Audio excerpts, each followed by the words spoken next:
Yo, what's up mga kabarangay? Welcome back dito po sa Doy TV Sports Ginebra Channel.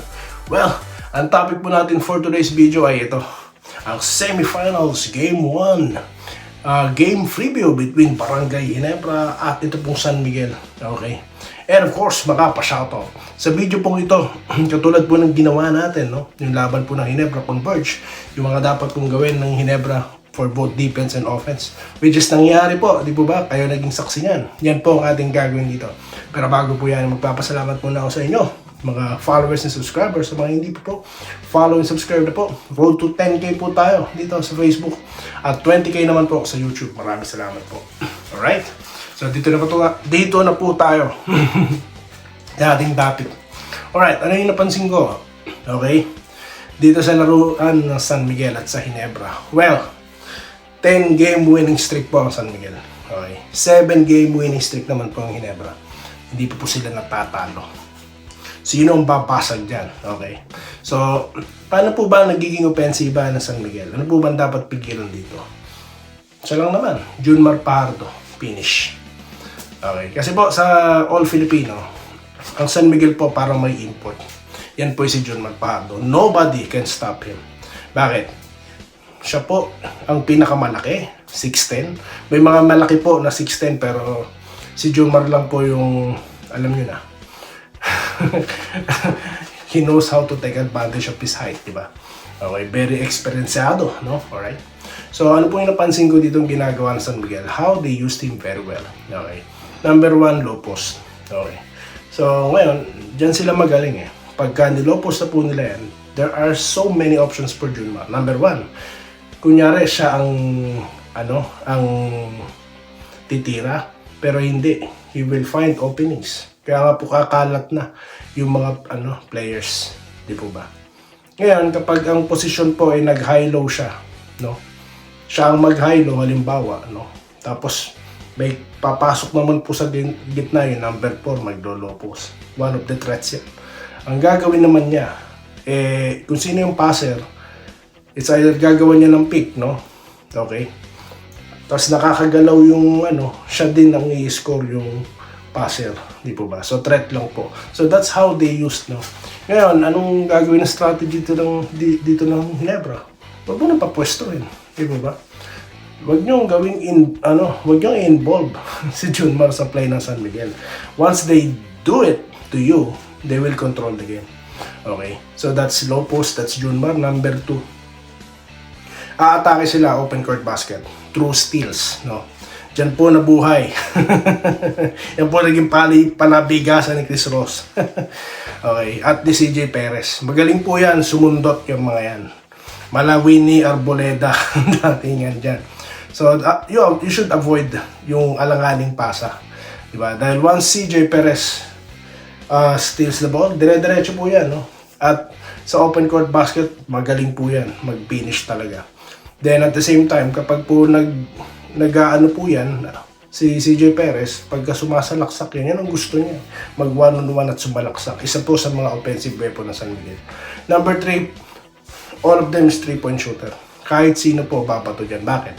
They don't care. They have Tautua, they have Brondial, di po ba? They have Junmar, who will take the offensive rebounds. At high percentage shot po ang mga birador ng San Miguel. Bremo, you have pinaka-shooter sa liga na si Marshall Lassiter, di po ba? So, si Trolliano. So, yan po yung mga no fear na tumitira dito sa San Miguel. Okay. Ano pa? So, you should guard them.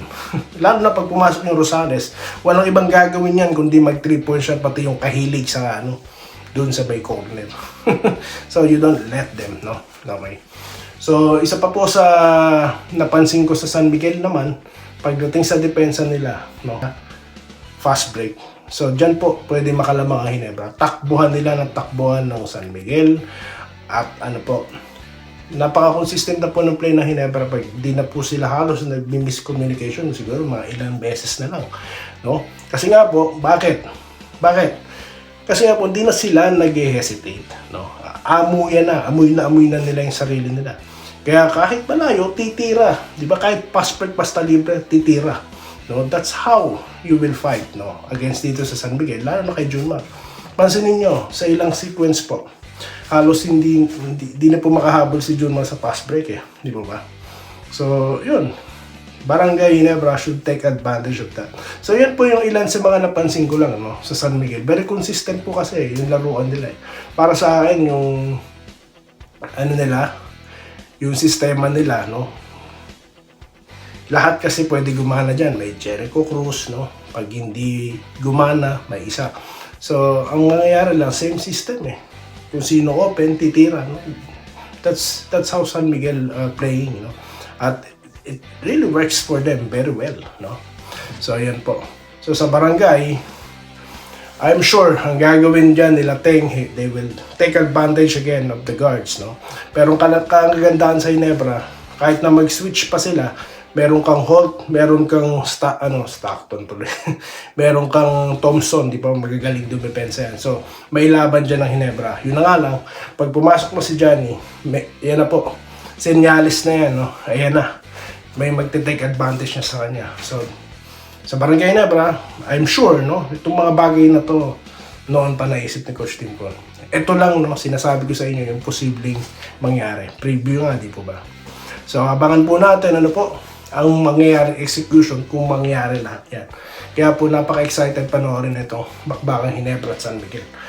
Okay, kinabukasan na po yan. Okay? So, anong prediction ni Doy TV? Next content. Shoutout na po tayo. Shoutout na po tayo mga kabarangay. Okay, dahil po napakadami po talaga nagko-comment. No? Maraming salamat po ha. Okay, dito po tayo sa ating pinakahuling content. Unahin na po natin si Efraim Gandesilia. Nag-good morning. Okay. Atin, ano po to? Yung game 1. Tignan po natin ha. Wenceslao Hapon na nag-good morning. Okay, excited na rin si Sir. Si Christian Arahan, okay, ng UK. Always present. Maraming salamat po. Nanalo tayo dyan sa San Miguel. Okay, yan. Kung dapat ganyan, hindi po yung sana. No? Wag po kayo matatakot porket San Miguel champion Junmar. Hindi. You have tactician Coach Tim Con. No? Kung ako simple, nakaisip tayo. Ano pa kaya yung multi-title coach, di po ba? Or Gilas. Alright. Dito tayo ha. Kay Clodovaldo Prasdilla na laging present Facebook and YouTube. Maraming salamat po ha. Anong sabi niya po? Nag-Happy New Year. Salamat po. Okay. Yan din. Confident din po si Sir, no? Mananalo. Alright. Ma'am Minerva Java. Na-adjust na ni Coach Tim ang play na gagawin. Lalo na at may aasawa na naman kay RJ. Well, ang gagawin po nila kay RJ, gagawin po nilang padedepensahin po nila yan. Paglalaruin po nila ng depensa si RJ. No? Yan ang gagawin nila. Tulad ng ginawa ng TNT. So, basang-basa na po yan. No? Alright, so tignan natin kung anong gagawin dyan, Coach Tim Con. Okay. So, confident po, no, si Coach Tim Con na ipiflip niya po, no? Kung anong outcome dati, kung saan nakapasok ang TNT sa finals. Actually, alam niyo, para sa akin, Ginebra dapat yun. So, babaguhin naman daw po ngayon. No? So, yan. Kaya ito yung pinag-uusapan natin punto por punto, di ba? Paano gagawin yan ni Coach Tim Con? Alright. Ran Jucom. Good morning, idol. Ganda laban yan. Yes. Gilyar Katukod. Good day, Doy TV. Araw ngayon, pahanda laban bukas. Dalawang mga bigating laro ang magtatapatan. Yes. Okay, malupit ang mga laro po yan. Sir Lawrence Correg. Hello. Okay, good morning. It's payback time. Kailangan rumebanse, no? Tinalo sila dati. Sir Archie Makirang, shoutout po sa inyo, sir. Nabasa ko po yung comment nyo kanina. Okay, shoutout po sa inyo. Vincent Nava, good day. Sigurado magandang serie ito hanggang sa huli. Yes. I don't think aabot pa ito ng Game 7. No? Joseph Pineda, good morning, Idol Doy. I'm sure. Depends kung marino gagawin ng San Miguel kina RJ Holt. Yun po, no? Yes, given na po yan, no? Kasi nga po, si RJ yung pinaka-elite scorer sa lahat eh. Aminin po natin yan. No? Marami lang pong hater sa magsasabi, bailing ka masyado. Totoo yan, totoo. Kaya nga nag-rookie of the year eh. Romulo Macaraeg, game na Idol Doy TV, laban kung laban. More power. Salamat po. Alright, dito tayo kay Sir Archie. Sana makauna daw po ang Gym King sa San Miguel. Alright. Aaron Reyes. For real, nakakatakot kalaban ng Ginebra. O yun, di ba? Hindi po fear the beer ang mangyayari dyan. Fear the gin. Fear the kings. Okay? Walang fear the fear. Mukhang mababadrip sa akin si Sir, ano? Dominguez. Nung Victoria, Canada. Sir, ganyan po talaga, no? Kailangan po natin manindigan sa buhay natin, no? Hindi, si Doy TV po totoo. Hindi ko po pwede akong gigitna dito, no? Kaya pasensya na, no? Okay, sa mga taga San Miguel dyan, ha? Magtutropa tayo. Pag natapos ang serie, kung kayo makalusot, no? Edi, ano, good. Pero mukha po talaga ngayon, mukhang panahon ng Ginebra, no? Ito po si JGH, Boss Good. Jackpot, bunga, swertis. Yes, boss, SMB na support the champion. Okay, let's see, sir. Ito, speaking of San Miguel fans, ayan, may San Miguel fans talaga dito. Rodante Sabida, Doy TV Ginebra Channel, mga Cubs, good luck po sa ating full support barangay, Bilog ang Bola, yes. Okay, depensan. Good luck po, ha. Matindi ang masahe. Abutin po ng babantay.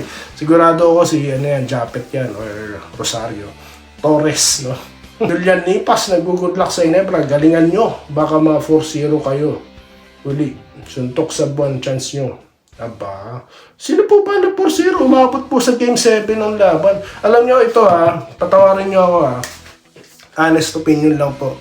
Pero sabi ko nga po kanina, sa serye po ng Ginebra San Miguel noon, pakiwari po ng Ginebra, no, ang mananalo eh.